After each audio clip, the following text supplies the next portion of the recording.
చొప్పదండి నియోజకవర్గంలో 1 ఎకరా కూడా ఎండనివ్వబోమని ఎమ్మెల్యే మేడిపల్లి సత్యం అన్నారు. చొప్పదండి నియోజకవర్గాన్ని వాటర్ హబ్ గా మారుస్తామన్నారు ఎమ్మెల్యే మేడిపల్లి సత్యం. చొప్పదండి రైతుల చిరకాల వాంఛ మోతీ కాల్వ పనులకు మోక్షం లభించింది.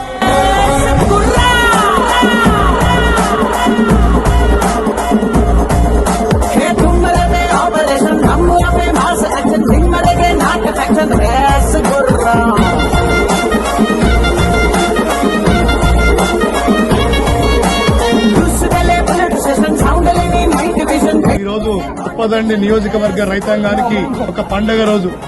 వాళ్ళు 10 సంవత్సరాల్లో చేయలేనటువంటి పని, 10 సంవత్సరాల్లో ప్రారంభించలేనటువంటి పని మేము కేవలం 10 నెలల్లోనే ఇక్కడి రైతాంగం కష్టాలు తీర్చడానికి రెస్గుర్రం రెస్గుర్రం రెస్గుర్రం రెస్గుర్రం రెస్గుర్రం రెస్గుర్రం రెస్గుర్రం రెస్గుర్రం రెస్గుర్రం రెస్గుర్రం రెస్గుర్రం రెస్గుర్రం